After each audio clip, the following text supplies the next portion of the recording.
Dispatch said the words like they were nothing. Missing person, female, last seen 3 days ago. Caller reports the subject as Elena Vargas, age 62. My pen stopped. My mother's name. Same age. Same soft V, like a sigh you only hear when someone's tired of lying. I hadn't said her name out loud in 7 years, not since we stopped pretending our family was normal. In the next breath, the address hit, reporting party, Luis Vargas. My brother. We hadn't talked since the night he threw a whiskey glass at the wall and told me to stay on my side of the city and my side of the truth. Protocol said recuse. Heart said keep it quiet. I clicked my mic, Unit 23 en route.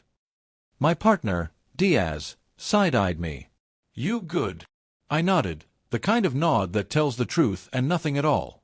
We got to Luis's apartment at 1437.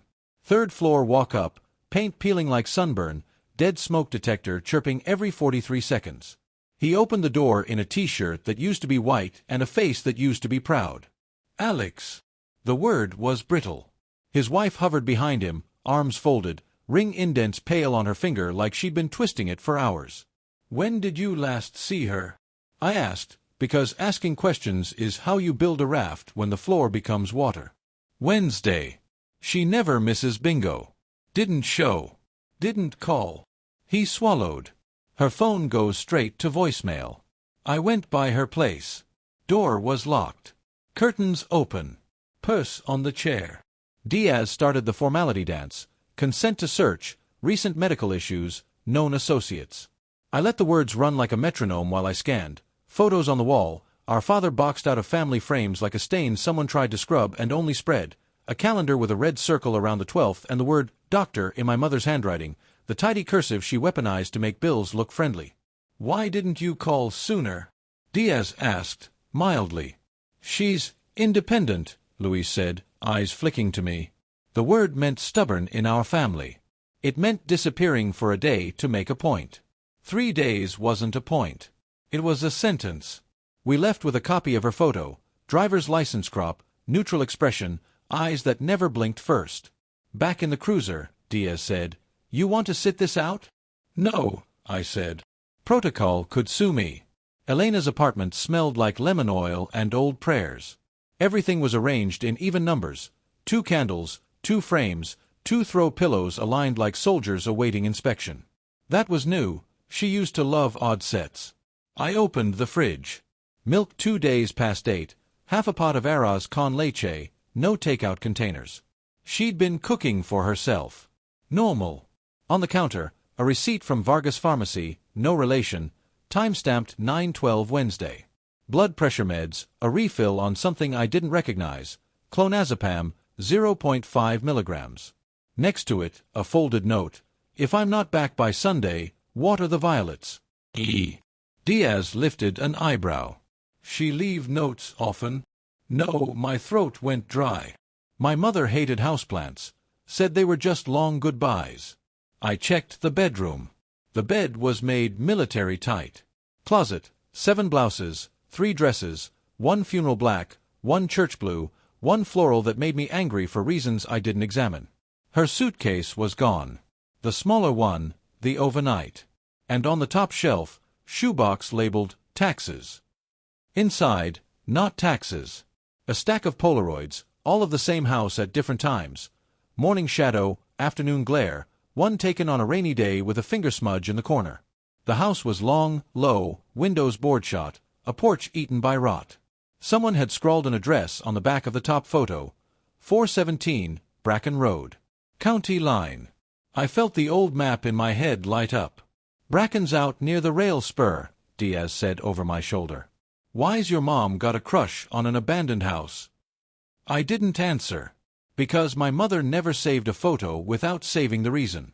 I slid the box into an evidence bag. On her desk, I found a spiral notebook open to a page with numbers and names in that same tidy cursive. 3/3, J. Salazar, 1410, he knows.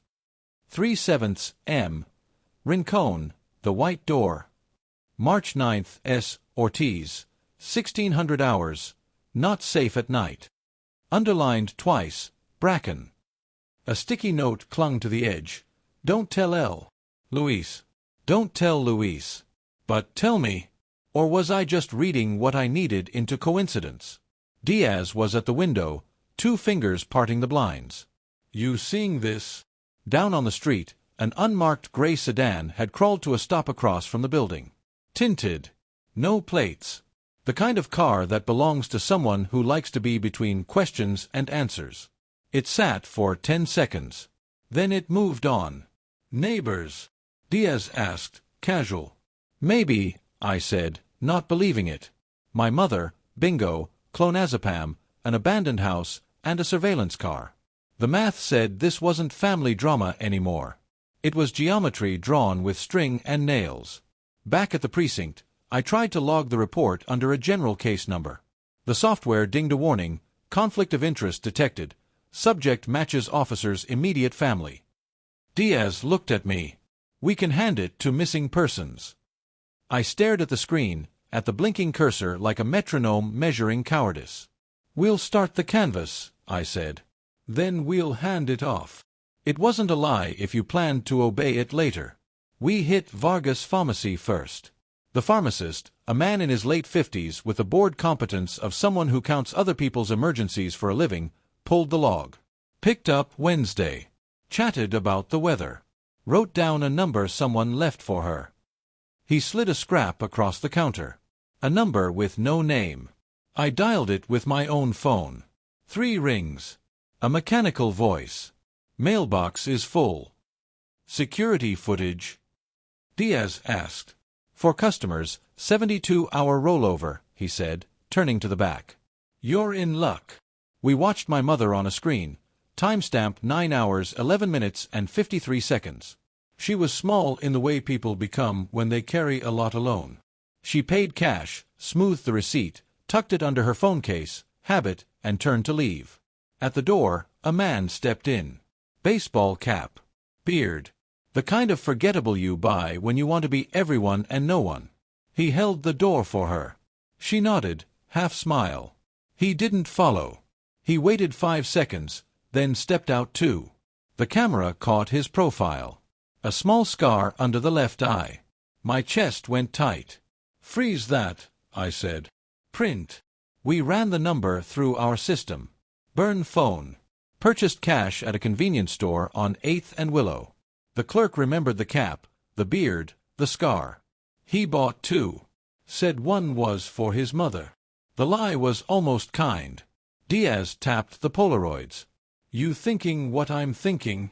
I'm thinking my mother left breadcrumbs blunt enough for me to swallow pride and follow. I looked at the map on the wall. Bracken Road traced a dusty artery between city and nowhere. We go now, we're daylight on a weekday. Fewer surprises. We call it in? Diaz asked, testing the line we both felt our boots pressing. We call it in from the end of the road, I said. He didn't argue. Good partners don't waste time asking if the fire's hot. The drive out to Bracken took 28 minutes. At 4:17, the road narrowed into weeds that whispered secrets to the undercarriage. The house from the Polaroids rose up out of season and neglect, just as ugly as memory promised. Long, low, windows papered over with rot and sun. An aluminum storm door hung by one hinge, tapping like a heartbeat in a quiet room. I killed the engine. The world went sharp. Birds. Wind combing tall grass. The far-off metallic cough of a train taking a breath. I reached for the photo of my mother in my pocket and ran a thumb over the laminated edge like that could make her real enough to scare away the feeling rising in me. On the porch, someone had nailed a new padlock to the old hasp. Fresh metal on dead wood. That contrast has a smell, the kind of clean that only follows something dirty. Diaz glanced at me. You ready? No, I said, stepping onto the first board anyway. It groaned like an old man telling a secret. I cupped my hands to the nearest window and looked into a room that had forgotten color. In the center, a chair. On the chair, something small and blue. A cheap phone, flipped open, its screen black. I didn't breathe. My mother never owned a flip phone. But I knew that model. We issue them to confidential informants when we don't trust smartphones. The same kind I'd catalogued 100 times, evidence bag after evidence bag. The same kind we assign when the person reporting the crime is also part of it. Diaz and I stood on the porch listening to the padlock click against the hasp like a metronome for bad decisions. We were at the county line. Jurisdiction here belonged to the sheriff. Protocol said call, set a perimeter, wait for a warrant. The flip phone on the chair inside, issued model, our model, said exigent. Missing elder, potential CI, evidence in plain view. I toggled my body cam and keyed the radio. Unit 23 at 417 Bracken. Abandoned structure with signs of forced occupancy. Exigent entry, possible endangered subject linked to missing person case. Rolling body cams. Dispatch acknowledged, neutral as a machine. I looked at Diaz. He nodded once and pulled the small bolt cutters from the trunk. The shank snapped clean. The door side open like the house had been holding its breath. Inside smelled like bleach over damp wood, like a lie wearing cologne. Dust lay on everything but left a path where someone had moved. 2 sets of prints, one heavier than mine, one lighter, both recent. The centered chair was the kind you bring when you plan to ask questions until somebody gives the right one. The flip phone sat on the seat like an invitation. I dropped it into a bag, powered it on through the plastic. The home screen blinked 0 bars and a battery icon half ruined. 1 unread text, 2 missed calls. The text was from H to a number labeled E. Someone had actually put names in a burner, which meant familiarity or arrogance. 1103 WED, if no show, abort. Use white door. All caps, like someone who knew what happens when people don't read carefully. White door, Diaz said under his breath, scanning. Basement. We cleared the first room, peeling paint, a mattress on the floor with no sheets, a bucket, old footprints. Kitchen, a counter scarred with cigarette burns, a fridge unplugged and gaping. On the cheap vinyl, a drag pattern arced from the back door to the middle of the room where it ended under a hatch I wouldn't have seen if the light hadn't caught fresh paint at the seam. Trapdoor. Someone had rolled something heavy across and then sealed it. The cut lines wore brand new white that didn't match the rest of the house. The white door, I said. Diaz tested the ring. It didn't budge. A new slide bolt locked it from the top, sunk into wood that still carried sawdust at the edges. He glanced at me. Exigent, I said again, not for him, for the future version of me who would replay this over a desk with a union rep. He wedged the pry bar under the ring and leaned. The wood groaned, cracked, popped like knuckles. The bolt gave and a smell wafted up, wet earth, old metal, something burnt. I clicked the flashlight to high and swept the steps. The beam cut into a square of dark that wasn't big, wasn't small, just the size of a room meant for utilities and secrets. We descended. The basement had 4 walls that had forgotten paint. Someone had chalked shapes on them, a line, a circle, a square, a door symbol like a child would draw. Next to each, dates. Most were weeks old. Under the door symbol, 3 of 7 Rincon, not safe at night. The same language from my mother's notebook. On a workbench, a cigarette had ash collapsed into itself, a fresh ghost. Under the bench, a half-full water bottle and a duffel bag. Inside, duct tape, 2 rolls, zip ties, a pack, gloves still banded, a box cutter, a hairnet, a coil of speaker wire. Not new to me, new to here. It looked like a kit you buy when you intend to make someone compliant. In the corner, a chain set into the foundation with an anchor ring. No blood. No hair. No mercy. On the support post nearest the steps, words had been written in tidy cursive with a carpenter's pencil. I didn't have to bring it close to know the hand. 8. If you came, we're late. Don't trust the man with the scar. Use the white door at the spur. Diaz's mouth tightened. Your mother wrote that? Yes. My tongue felt like it belonged to a witness, not an officer. She'd split the instruction in 2, a white door here and the white door at the spur. The basement trapdoor had been painted white. Maybe that was camouflage. Maybe the real one was elsewhere. The flip phone in my pocket vibrated, juddering against the evidence bag. An unknown number. Diaz looked at me. I hit speaker and held it low. A mechanical voice. Female. Neutral. Delivery window missed. Confirm receipt at white door. Code phrase. I swallowed panic like a hot stone. Stand by, I said, buying 5 seconds to be smart. Interference. I hung up. The number listed as restricted. The call hadn't come through the regular network. It piggybacked something we use for CI check-ins. Diaz exhaled slow. Your mother was working for somebody, he said. It wasn't a question. The phone is ours. The routing isn't ours, I said, which was its own problem. If the system was a state task force shell, fine. If it was freelance law enforcement, less fine. If it wasn't law enforcement at all, we were standing inside an operation we didn't own. We took photos, bagged the duffel, traced the chalk symbols and dates. I found a candy wrapper in the dust, brand you can only get at the pharmacy on 8th and Willow. Timestamps stamped from the receipt printer had rubbed onto the foil, Wednesday 10/26. The man with the cap had bought burners there at 10:18. The world loves circles. Upstairs, Diaz peered through the front window. Company. The gray sedan had come back. Different angle, nose toward the driveway like a dog scenting. The driver's window cracked. A wrist hung out, brown leather watchband, scar at the knuckle. Sunglasses reflected our warped faces in old glass. We weren't the only ones who watched things for a living. Plate? I asked. No plate, Diaz said. Paper in the back window. Dealer temp. Illegible from here. He lifted his radio. Dispatch, 23. We need a county unit to 417 Bracken for a suspicious vehicle and to coordinate scene security. While we waited, I checked the flip phone's message menu. For saved voicemails. I played the most recent with the speaker close to my ear. A man's voice this time, pitched low, careful. You do not go inside without me. If he shows, you say you brought the cash. If he asks what for, you say, medicine. If he says, white door, you answer after dark.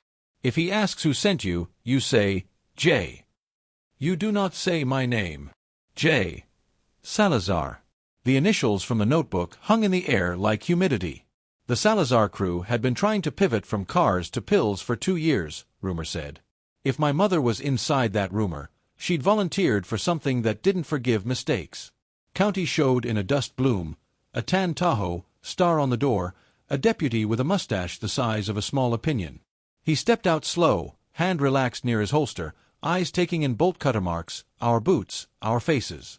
Afternoon, he said. This is my backyard. Detective Alex Vargas, City, I said, not flinching at my own name next to detective. The badge never made it easier to say. Exigent entry. Missing person connected to this site. Found evidence of a clandestine meet. Possible CI phone. He looked at the phone bag with a kind of distaste reserved for snakes and politics. We've had calls about this place. Kids, squatters, copper thieves. And a couple nights back, 2 vehicles in and out quick. 3rd shift saw lights. I nodded at the road. Gray sedan, no plate, paper temp. Been circling. He squinted. I see him. They like to watch. He clicked his mic and asked for another unit to sit the corner. You gonna tell me why a city detective is knee-deep in my dirt without a courtesy call? I did call, I said. Dispatch has the entry log. After you cut my lock, he said. Not wrong. He studied me, then the chalk scrawl in my evidence photos. White door at the spur, he read. That ain't this basement. Locals use white door for that maintenance shed out by mile marker 6. They slapped a white steel replacement on it after scrapheads popped the old one. It sticks out like a tooth. The rail spur, Diaz said. Your note had the spur. My mother's note, I corrected quietly. The deputy's eyes shifted to me. This is your kin. Missing person is my mother, I said. I should have recused. I didn't. I'm not asking for forgiveness. I'm asking for 10 minutes before this becomes a committee. He chewed that like tobacco, then nodded once. 10 minutes to get eyes on the shed. After that, I call my boss, you call yours, and we all say the right words. We left the Tahoe to babysit the house and took the backside dirt track toward the spur. Grass hissed against the undercarriage again. The gray sedan ghosted behind us at a polite distance like we'd agreed on it. I called it in, gave the description, the non-plate, the watchband, the scar. My voice sounded like it belongs to someone who doesn't let their hands shake. Mile marker 6 was a sunburned post leaning like a drunk at midnight. The maintenance shed crouched 30 yards beyond, half hidden by sumac and neglect. The door had been painted white in the kind of enthusiastic way that makes you notice paint. A new padlock held it shut. On the dirt near it, boot prints overlapped like an argument. One set small, narrow, tread like a woman's walking shoe. One set big, heavy, both fresh. A third set dragged, toe marks carving half moons, as if someone had been half carried or half resisting. The track ended at a rectangular patch of ground that had been recently disturbed, dirt darker, tamped with a board. Diaz crouched and ran a finger across the edge. "Less than 24 hours, he said, smelling it like a man who's dug things up before. I wanted to dig. I wanted to sprint. I wanted to tear the door down and pull my mother out by the stubborn hand. I took a breath until the want didn't bark orders. We open the door first, I said. If it's a cache, they'll have wired it." Diaz pulled the small mirror on a stick from his kit and slid it behind the hinge line. No tripwire. He tried the lock. It was new, clean, cheap. The kind you put on because you think locks are about keys and not about time. He popped it with a bar. The white door swung inward with a metal scream that made birds lift like a thrown sheet. Inside, darkness, old oil smell, rakes leaned against a wall, a stack of pallets, a folded tarp, a crate the size of a cooler, a kitchenette-size fridge gasping from a generator's extension cord. The generator itself sat dead in the corner as if daring us to kick it. "Power's been off and on," Diaz said. "They didn't want to spoil whatever needs cold." I crossed to the fridge and hovered my hand over the door. If it was drugs, fine. If it was organs, not fine. If it was an answer, any kind, I'd take it with both hands. Through the open shed door, the gray sedan rolled to a stop on the access road. The driver didn't get out. He just angled the car so the afternoon sun turned his windshield to a mirror. My reflection looked small and stubborn in it. I opened the fridge. Not drugs. Not organs. A metal cash box sat inside, sweating in the cold. On top of it, a sticky note in tidy cursive. Bring this to the house if I don't meet you. Do not open here. Cameras. I stared up at the corners of the shed. 2 black pinholes of lenses blinked back. Somewhere, someone was streaming us. The note had one more line, tucked at the corner where I would only see it if I picked it up. He said he'd hurt Elle if I told you. Don't trust his apology. For a second, all the air left the world and came back ugly. "Your brother?" Diaz asked, soft. I slid the box into a bag and closed the fridge. "Or someone wants me to believe that," I said, and I wanted to believe either thing less than I wanted to keep breathing. Behind us, tires whispered over gravel. The gray sedan began to reverse, slow, confident, like it knew we'd decided to be busy with the box and not with him. The watchband flashed once in the slit of window, a hand lifted in a knot wave. "County's 2 minutes out," the deputy said in my ear, his voice a calm I wanted to steal. "You boys find your white door." "We found a door someone wanted us to find," I said. "And a box someone wanted us to open where the cameras are." "You didn't, did you?" "No," I said, but my fingers itched so bad they burned. We stepped out into the cricket-sung field, box bagged, clouds stacking like plans. I looked at the disturbed patch of earth 10 paces from the shed, and then at the white door we'd forced, and then at the road where the gray sedan had been, empty now.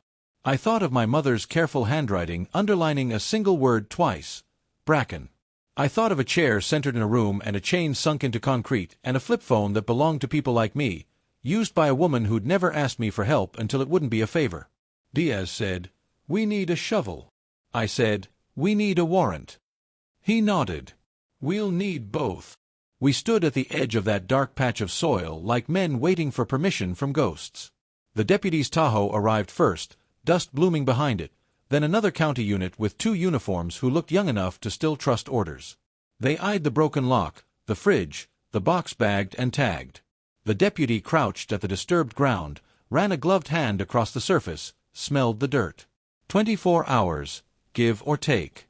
Somebody buried something they wanted found, or something they didn't.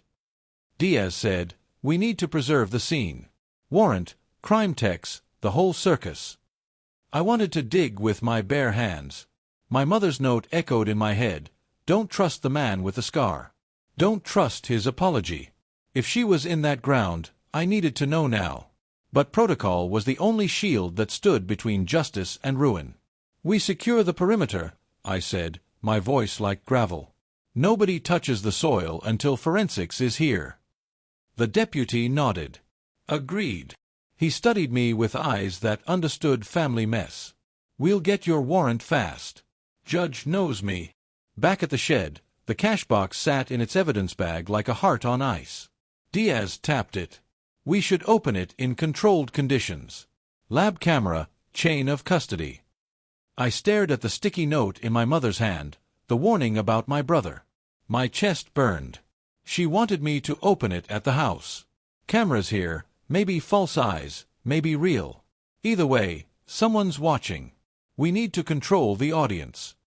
We loaded it into the Tahoe, sealed the shed, and posted a uniform on the road. I called dispatch, logged the chain, then called my lieutenant. She was quiet through my report until I got to, missing person is my mother. Silence. Then, you're off the case, Vargas. I expected it. Turn over all evidence, and you will write me a supplemental that reads like you were never there. I'll comply, I said. And I would. But not before I found out what was in that box. At the county substation, the lab techs rolled out their sterile table, cameras overhead, gloves snapped. The deputy, Diaz, and I stood shoulder to shoulder while they cut the seal. The cash box rattled when lifted, heavier than bills, lighter than bricks. The key was taped to the underside, amateur mistake. They clicked it open. Inside, stacks of photos, each wrapped in wax paper. Surveillance shots. My mother in a grocery line, my mother unlocking her apartment door, my mother on the bus staring out the window. Dates scrawled in the margins, all within the last month. Beneath the photos, a spiral notebook. I recognized the handwriting again. My mother's. Only this wasn't tidy grocery lists or polite reminders. This was casework. Pages of names, dates, meeting locations. She'd been documenting deals, street corners, faces, car models, plates. She was logging a crew. At the back, a page with one word in capital letters, Salazar. Underlined 3 times. Next to it, a symbol, a door. White. The deputy swore under his breath. Diaz's jaw locked. I flipped through slower. She had notes about coded phrases, drop sites, even price lists. She was working as an informant. An old woman with arthritis and bingo nights had been inserted into a narcotics operation like a pawn no one would notice. One photo wasn't surveillance. It was personal. Me. Outside the precinct, jacket slung over one shoulder. Date, March 1st. In the corner, her cursive, he doesn't know. My throat tightened. The room spun. I closed the box before anyone else could see. The lab tech looked at me. This is heavy evidence. Cartel-linked, by the look. The deputy said, and it's your mother's hand all over it. She was either working with us, or with them. No, I said. She was with us. That phone, those notes. She was reporting. Then why weren't we looped in? Diaz asked, softer. Because someone had decided not to tell me. Someone had volunteered my mother as an informant, and someone had kept me blind. The warrant came through at dusk. We convoyed back to the shed. Floodlights lit the patch of earth. Techs cordoned, photographed, layered tarps. The first spade cut the silence. Dirt came up dark, damp. Shovels worked steady, measured. At 2 feet, the scent changed, plastic and rot. The techs pulled slower. A corner of tarp surfaced, black, folded. Hands worked carefully. When it came clear, the bundle was long, human long. My stomach clenched. They cut it open. Not my mother. A man. Early 30s, Hispanic, beard shaved patchy after death. A scar under his left eye. Diaz whispered, the man from the pharmacy. The deputy said, Scarman. I staggered back against the Tahoe, adrenaline gone sour. My mother's warning, Don't trust the man with the scar. She hadn't been his victim. She'd been his witness. Maybe his executioner. Inside his pocket, Tex found another flip phone. Same model as hers. Same programmed contacts. 2 calls logged, both to numbers tagged only with letters. Last outgoing, Wednesday night, 23:14. To E. My mother. The deputy turned to me. This man's been dead less than 48 hours. Whoever put him here meant for him to be found. Maybe meant for you to find him, Diaz added, and maybe your mother's still out there, running from whoever killed him. I couldn't shake the thought, or she killed him herself. We bagged the body, logged the phone, layered more questions than answers. Back at the station, I sat in an interview room with the cash box open, the notebook spread, the photos laid like tarot cards. My mother had been living 2 lives, and one of them had intersected mine in ways I hadn't seen. Diaz slid a coffee across. You want to tell me what you're thinking? That someone turned her into an informant without telling me. That Salazar's crew knew. That Scarman was either her handler or her test. That she passed or failed, and now she's gone. And your brother? I thought of the note. He said he'd hurt Elle. If I told you. My jaw ached. Either she lied to protect him, or he's part of this. Diaz leaned back. We need to bring him in. Quiet. If he's clean, he'll confirm. If not, he'll break. I stared at the photo of my mother on the bus, her face turned to the window. She looked small, tired, but steady. Like she'd known this would come. Like she'd known I'd be the one to see it. Set it up, I said. And in my head, the phrase from the voicemail kept looping. White door. After dark. We picked Luis up the next morning under the pretense of a welfare interview. 2 uniforms brought him into the precinct. He looked rumpled but not scared, which told me he either knew nothing or thought he knew everything. He asked for me the moment he stepped into the lobby. If Alex isn't here, I'm not talking. So I sat across from my brother in interview 2, glass buzzing with fluorescent light, the recorder humming. Diaz stood against the wall, arms folded. Luis tried a smile. This is a hell of a family reunion. Where's Mom? I asked, skipping past the dance. His smile died. That's what I was hoping you'd tell me. You filed the missing report. 3 days late. I thought she was just being Mom. She disappears when she's mad. You know that. She left notes.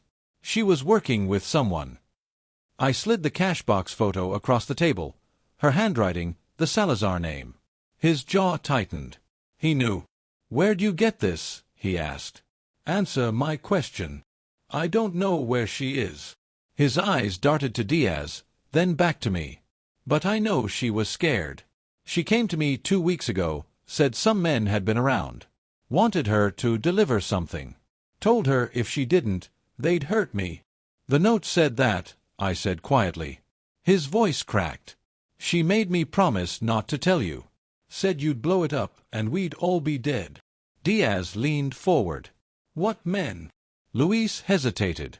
Then, one had a scar under his eye. The air went colder. I dropped a photo of the body from the shed on the table. Luis flinched like it burned. That him? Jesus, he whispered, pressing his hands over his face. Yeah, that's him. Diaz and I traded a look.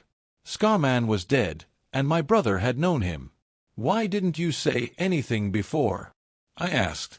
Because I didn't want to die, Alex. His voice was raw now. You think you know how this works? These guys, they don't care about cops. They don't care about family. They said if I breathed a word to you, they'd put me in the ground before you could sign the paperwork. Who were they? He shook his head hard. Names get you killed. I slammed the notebook page with Salazar underlined onto the table. She wrote it. Was she working with him? Against him? Tell me. Luis looked me dead in the eye. She was working with whoever would keep me breathing. That's all I know. Diaz asked, when was the last time you saw her? Wednesday. She came by, dropped off soup. Said she was going to finish something. Said not to follow. His voice broke. And she hugged me. Real hug. Like goodbye. I leaned back, feeling the walls press in. If she'd hugged him like goodbye, she'd known how deep she was in. And if Scarman had ended up in a shallow grave, then either she'd run, or someone had silenced them both. We cut Luis loose but posted a tail on him. If anyone tried to use him as leverage, we'd know. That night, I couldn't sit in my apartment. I drove to my mother's place, sat in her living room, smelled lemon oil and dust. Her violets drooped on the sill. I watered them with shaking hands. The silence was too much. Her notebook pages echoed in my head. Names, times, the words, white door. After dark. I pulled out a county map. Mile marker 6 sat by the spur, but maybe there was another white door. I called records, asked for property data. One listing stood out, a foreclosed warehouse on the edge of the industrial park. Painted white, giant steel doors. Locals called it the White Door. I drove out there with Diaz, no lights, midnight. The building loomed like a coffin laid on its side. The doors were streaked with graffiti, but one panel was newly painted, fresh white. A padlock hung broken on the chain. Inside smelled like oil and old sweat. Our flashlights swept over pallets, crates, folding chairs. In the center, another chair, same style as the Bracken house. A flip phone sat on it. I picked it up. Battery low. One unread video message. I opened it. My mother's face filled the tiny screen. Grainy, lit by a bare bulb. She looked tired, eyes shadowed, but steady. "Alex," she said, voice trembling only once. "If you're seeing this, I couldn't finish it. They'll come for you if you keep digging. But I had to try. I couldn't let them use your brother. I couldn't let them poison more families. You always thought I was fragile. But I know things. I've known for years." She leaned closer. "Salazar isn't the top. He answers to someone higher. Someone you know. Don't trust the badge closest to you. The white door is only the beginning." The screen froze. Battery died. Diaz's face was pale in the beam. "She just warned you about another cop." My chest felt hollow. My mother, an informant. My brother, leverage. A cartel buried under our city. And now, betrayal in our own ranks. Somewhere in the dark, a door slammed. We weren't alone in the warehouse. Diaz drew his weapon. I raised mine. Shadows moved between pallets. A voice echoed, smooth, amused. "Detective Vargas. Guess Mama was right. You just couldn't stay away." The sound of boots on concrete drew closer. And in that moment, I realized my mother's last warning wasn't for the case. It was for me. The voice carried across the warehouse like it belonged there. Confident. A voice that had spoken to men tied to chairs, to people who knew mercy wasn't on the menu. Diaz swung his flashlight toward the sound. The beam cut across steel beams and stacks of crates. Nothing. Just echoes.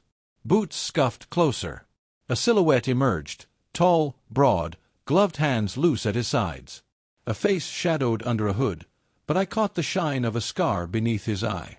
My heart jumped, stupid and hopeful, before my brain reminded me, Scarman was already in a body bag. This was someone else. "Hands where I can see them," Diaz barked, his gun steady. The figure chuckled. "Relax. If we wanted you dead, you'd already be cooling on the floor."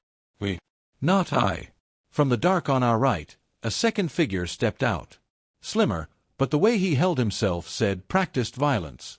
Another scar, this one across the mouth like someone had tried to erase his smile. "You're Salazar?" I asked, voice flat.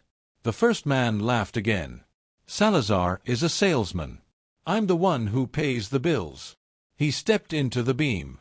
The scar beneath his eye looked deliberate, surgical, not accidental. A brand. Diaz edged sideways, lining up a crossfire. "Where's the woman?" The scarred man tilted his head. "Ah, Mama Vargas. Brave little bird. She thought she could fly into my house with her notebook and her pretty handwriting. She was useful, for a time. Then she stopped being useful." I slid through me. "What did you do to her?" He spread his hands. "Maybe nothing. Maybe everything. Depends how far you're willing to go, detective. He said my title like a slur. She learned one truth before she vanished. The badge you wear doesn't always belong to you. Some of your own wear it for us. The words echoed my mother's warning. Don't trust the badge closest to you. Diaz muttered, we need to move. But the scarred man wasn't rushing. He was buying time. A diesel engine rumbled outside. The warehouse doors groaned. Headlights cut a line across the floor. A van rolled in, black, unmarked. Side door slid open.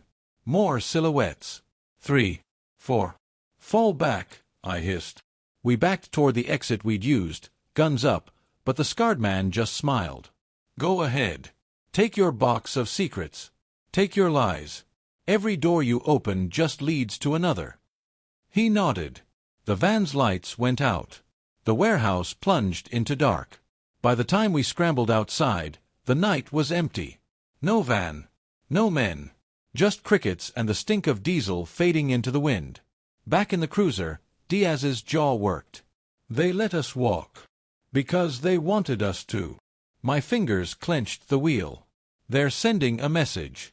They own the doors. We're just guests.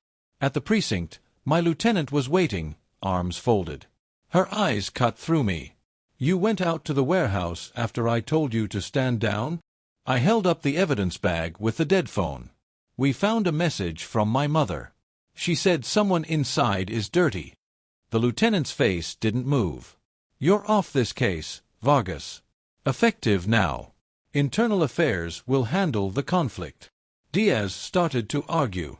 I cut him off. Yes, ma'am. But her eyes lingered on the bag a second too long. Not curiosity. Calculation. After she left, Diaz hissed. She's the one. Careful, I said. We don't have proof. Proof or not, she knew before we told her. You saw it. I saw it. And I remembered my mother's voice. Don't trust the badge closest to you. That night, sleep didn't come. I sat in my apartment, lights off, gun on the table, notebook pages spread. My mother had mapped meetings like a cartographer of crime. One address kept repeating, a diner off Highway 14, midnight. Scrawled beside it, drop. White door east side. The diner had a delivery entrance painted white. I drove there at 11:45, parked in the shadows. Midnight came. A beat-up sedan pulled in. A man got out, carrying a bag. He unlocked the white door, stepped inside. Minutes later, another car. Another bag. Same door. A drop site. I was still watching when a third car arrived. Not a sedan. A city-issued SUV. Police plates. My heart hammered. A uniformed officer stepped out, duffel in hand. I knew his face. He worked nights in our evidence unit. He unlocked the white door, went in. When he came out, the duffel was lighter. His face calm, casual. He climbed back into the SUV and drove away like nothing mattered. I stayed until dawn, watching the white door. No sign of my mother. Just deals, silent and efficient. Back at the precinct, I walked into evidence. The officer was at his desk, writing reports. He looked up, surprised. Detective. Something you need. I forced a smile. Just checking chain of custody. But inside, my chest burned. My mother had warned me. The badge closest to me wasn't Diaz. It wasn't Luis. It was right here, in my own house. And if he was dirty, my lieutenant had to know. I went back to my desk, sat down, and wrote a report.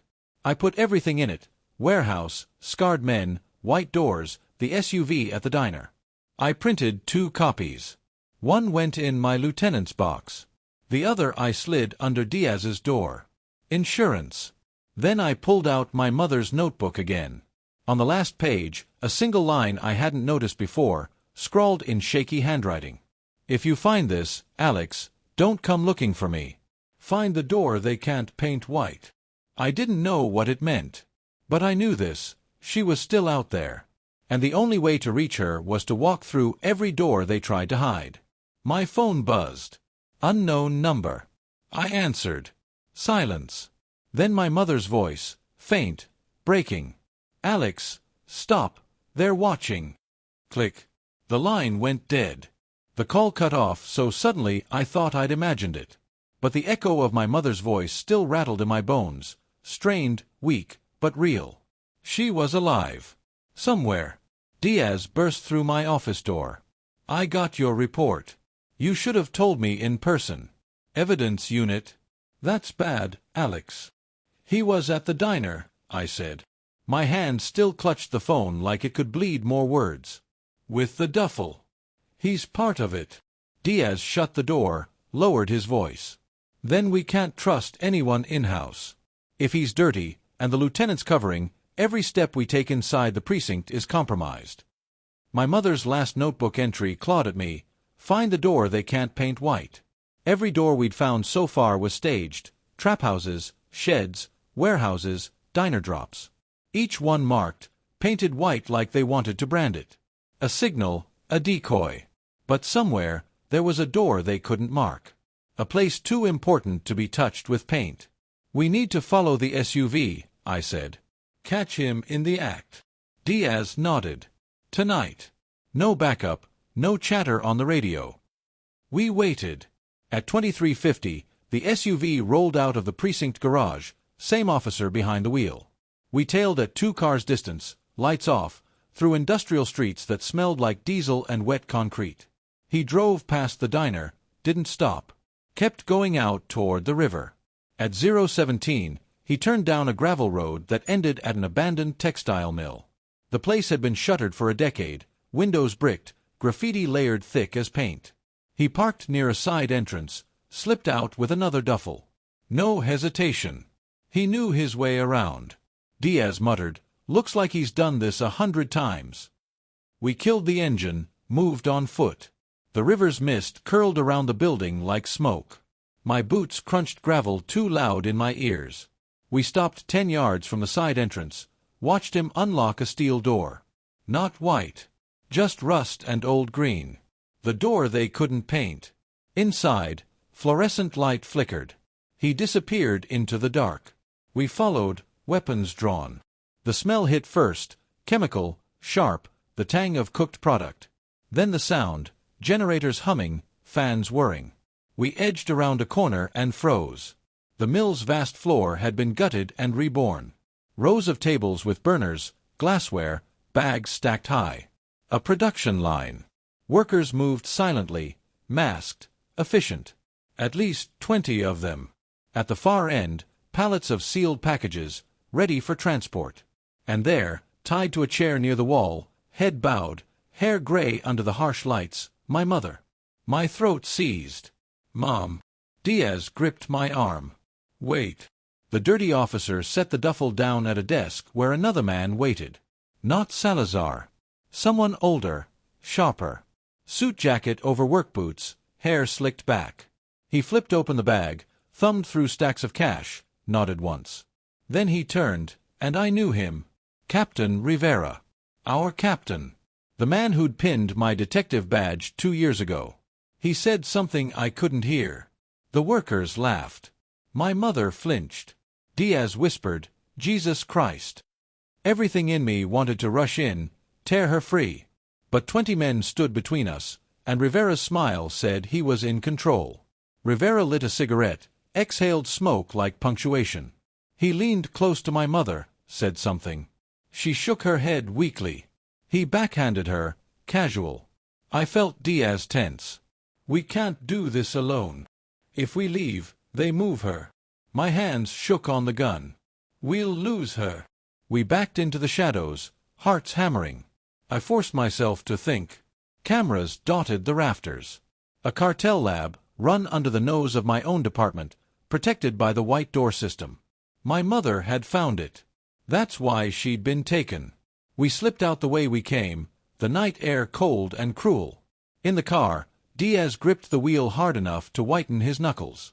"We need federal. FBI. Somebody above Rivera." "And who do we trust?" I asked. "If Rivera's in this, if evidence is in this, who's clean?" Diaz was silent. I pulled out my phone, scrolled to the one number I hadn't dared use, Special Agent Morris, FBI Organized Crime. We'd crossed paths on cases before. He'd always been too interested in departmental politics. But right now, he was my only option. I hit call. He answered on the second ring. Vargas. You sound like a man chewing glass. I found something big, and I can't trust anyone local. I need a meet. He paused. Where? Not here. Neutral ground. You pick. Fine.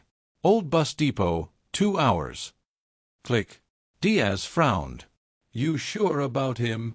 No, I said. But he's all we've got. We drove in silence, my mother's face replaying in my head, her warning looping, don't trust the badge closest to you. At the depot, the air stank of rust and old rubber. Morris arrived alone, suit rumpled, coffee in hand. He looked us over. You found the door, didn't you? I froze. How do you know about that? He smiled, tired. Because we've been watching it too.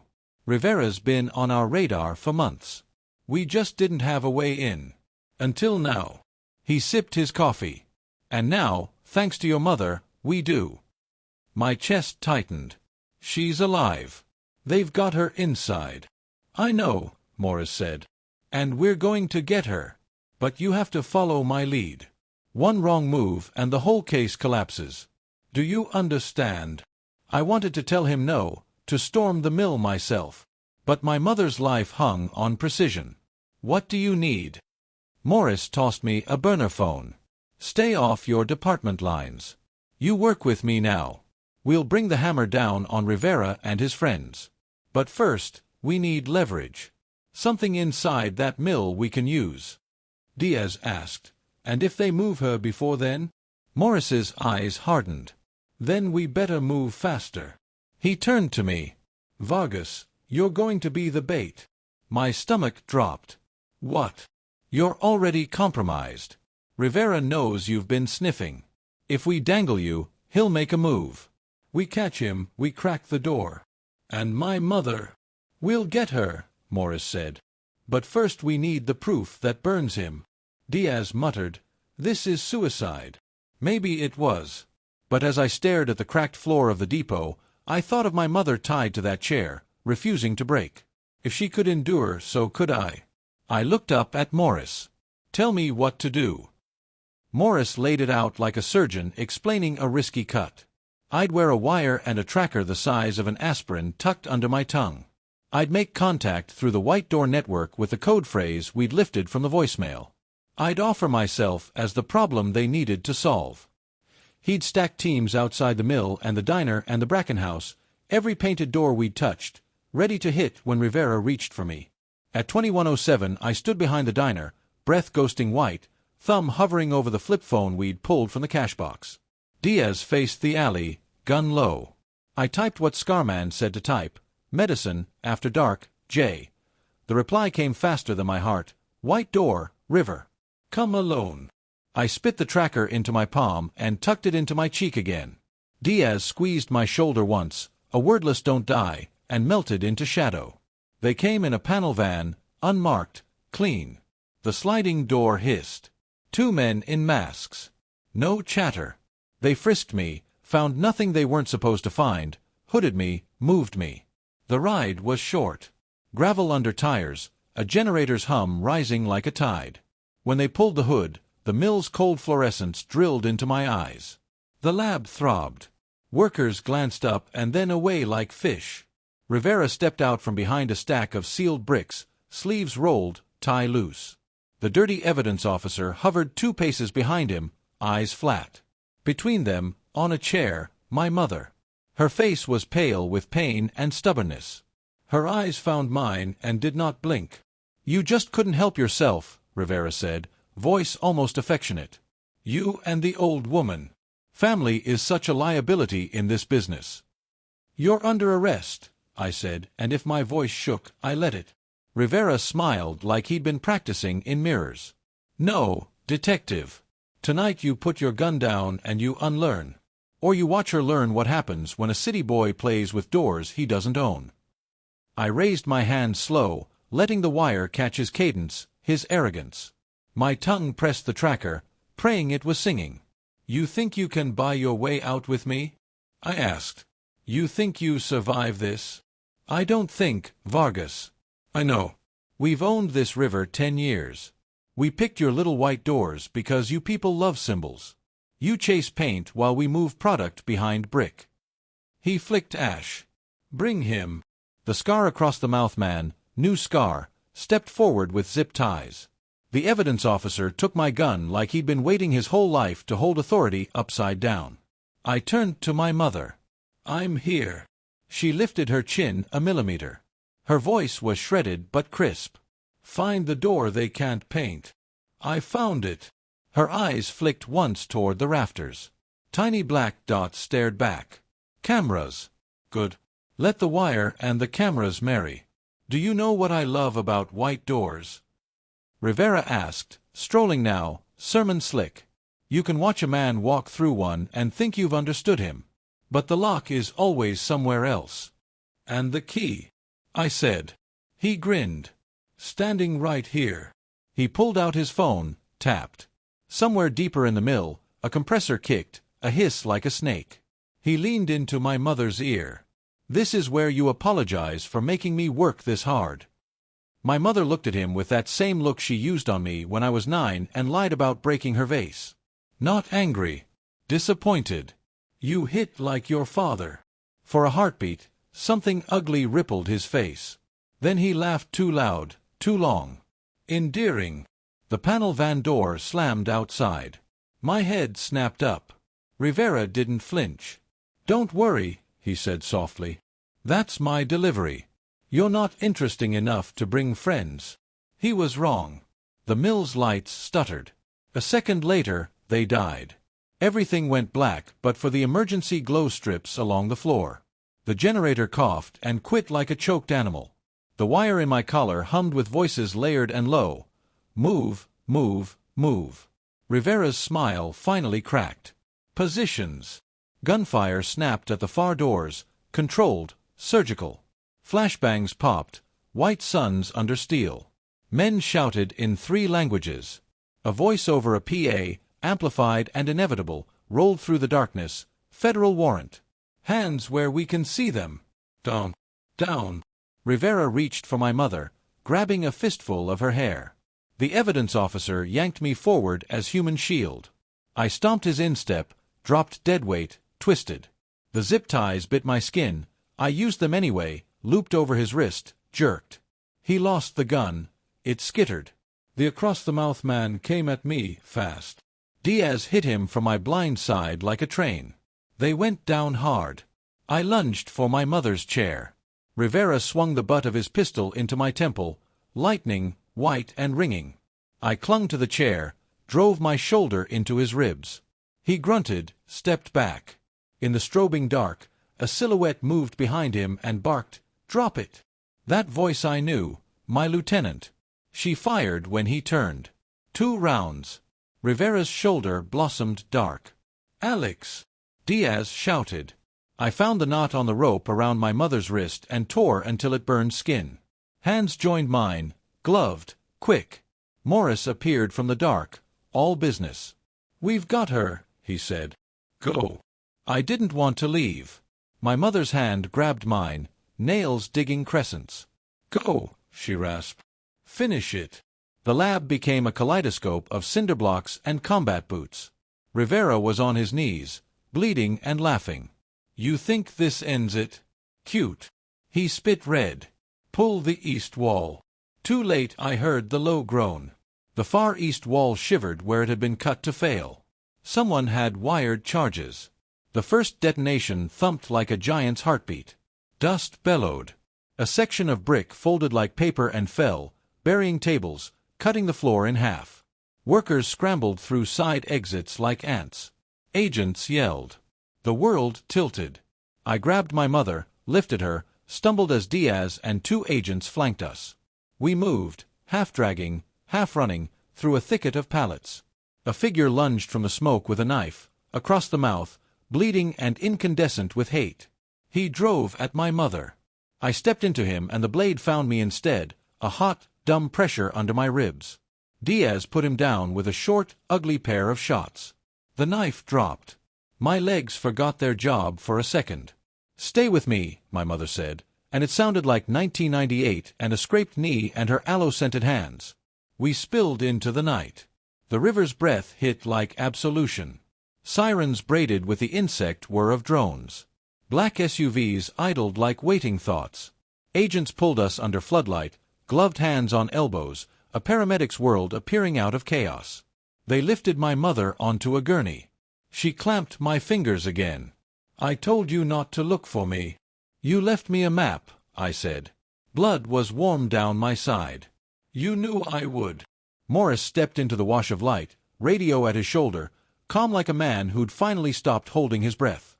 "Rivera's in cuffs. Evidence is secure. Your friend in evidence is already singing." He glanced at my wound. "You're going to be fine." He missed anything that matters. "Tell that to my favorite shirt," I muttered, and my mother laughed once, sharp, and then winced. The lieutenant came out, dust ghosting her hair, eyes bright and furious.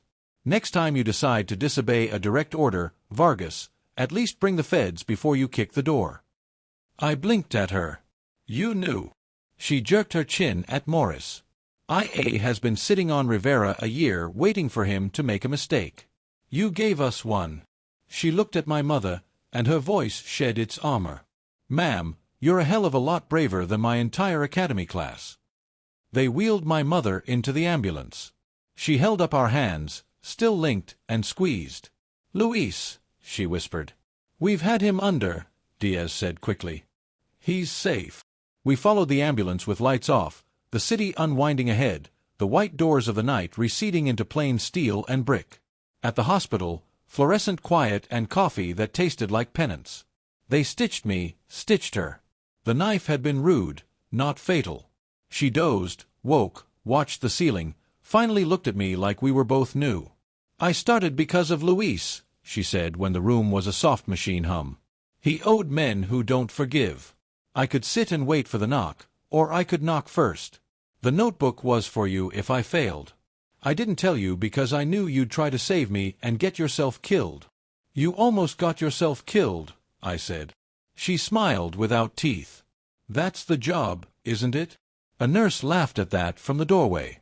Diaz had fallen asleep sitting up, head against the glass, mouth open, a man who'd spent himself where it counted. In the days that followed, the mill was a headline, then an indictment.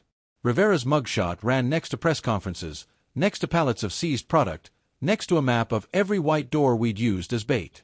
The gray sedan was impounded with two more like it. The evidence officer pled early, traded names for years.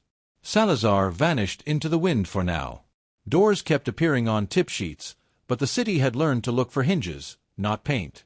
Luis came to the hospital with flowers and apologies that weren't big enough and never could be. My mother held his face in both hands and forgave him anyway. That was her way. She triaged what could be salvaged and set the rest on fire. When she was discharged, she wouldn't go home to lemon oil and violets. She asked me to drive her to Bracken. We stood on the porch of the abandoned house in daylight this time, the padlock gone, the trapdoor sealed beneath a county stamp.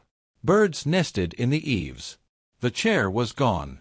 The place was just wood and weather again. "This is where I stopped being quiet," she said. "This is where I remembered I know how to make a plan." I looked at the river of road beyond the weeds, the way it bent toward the mill, toward the diner, toward every door we'd opened and survived. "You left me a message on a wall," I said. "You wrote like you believed I'd find it." "I did." She touched my arm. "You were always going to walk through the right door, Alex. You just had to stop asking permission." We stood there a long time, letting the house be a house again. Then she said, "Let's go home," and for the first time in a week the word didn't hurt. That night I watered the violets and they didn't droop. I taped her note inside my locker. "Find the door they can't paint." When I closed it, a gap at the edge showed white where a previous detective had painted over rust. I laughed. Quiet, a little cracked. "Not all doors need paint to warn you. Some warn you by staying the color they were born."